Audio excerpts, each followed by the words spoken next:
God pulled out your account for 2022, what would you see that needs to change? And the things that need to change, it only happens when you decide to change.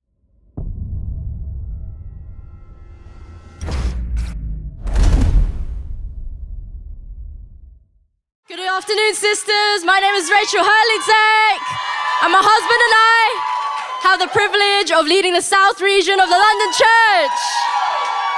The title of my church tonight is Remain Accountable. So what is an account?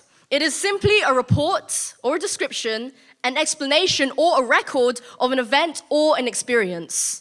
In other terms, it'd be like a diary or a blog, or you would even call it a vlog. 2 Corinthians 5 verse 10 says, "For we must all appear before the judgment seat of Christ, so that each of us may receive what is due us for the things done while in the body, whether good or bad." So all of us are to appear before the judgment seat of Christ, where we are to give an account, in order to receive what is due, good or bad. This teaches that there can be good accounts and there can be bad accounts. And to give an account means to express and explain oneself, to get open. Are you giving an account to the person that God has put into your life? Let me tell you, sisters, a couple of years ago, I did not give accounts. I did not like getting open. And I did not grow. I did not change. But let me tell you, if you're wondering why you're not growing, it's probably because you're not getting open. It's probably because you're not giving an account. Only an open person is able to change. And it changed me. God changed me. He helped me to grow. And dare I say, remaining accountable saves you. And the Bible is full of accounts, full of recorded events and different experiences that either come as an example to follow and imitate, or as a warning for us to be considerate of how we live our lives. It is literally the study guide of humanity. There are a load of examples and warnings. Warnings: Lot's wife, she looked back at her old life. Potiphar's wife desired Joseph and falsely accused him of rape, of attempted rape. Gomer, she left her husband Hosea to pursue other relationships with multiple lovers. Jezebel, she led her husband. And we all know about Delilah. She nagged Samson until he was sick to death.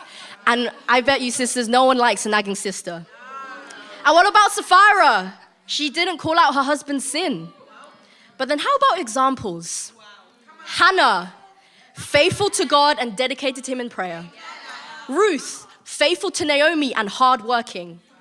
Esther, she put her life on the line, saying, "If I perish, I perish."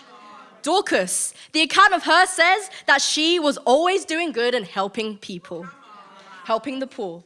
Such impact that the people asked Peter to bring her back to life when she died. Mary Magdalene, healed of her evil spirits and became one of the most impactful and influential women in Jesus' ministry. Let's not take the accounts in the Bible that we have at our disposal, sisters. When these women were alive, little did they know that their lives would be an account for us today, that they would be recorded in the Bible. That's the same with our lives today, sisters. We are writing history with how we live our lives today. Whether as an example or a warning, that is totally up to you. If God pulled out your account for 2022, what would you see that needs to change? And the things that need to change, it only happens when you decide to change. Sisters, what are your goals for this year? The things that you can do. What are the miracles that you want God to do? What kind of account are you going to write this year? Who do you want to be in 2023? If God were to do a wrap-up video of your 2023, what would you want it to look like? Will it be an example or a warning? But of course, it's not only about 2023. It's about the judgment day when we are standing before the judgment seat. The practical is simple. Keep yourself accountable. Get open and report your goals and miracles to your discipler. You cannot remain accountable if you have not given it to someone to account to. And to God be all the glory. We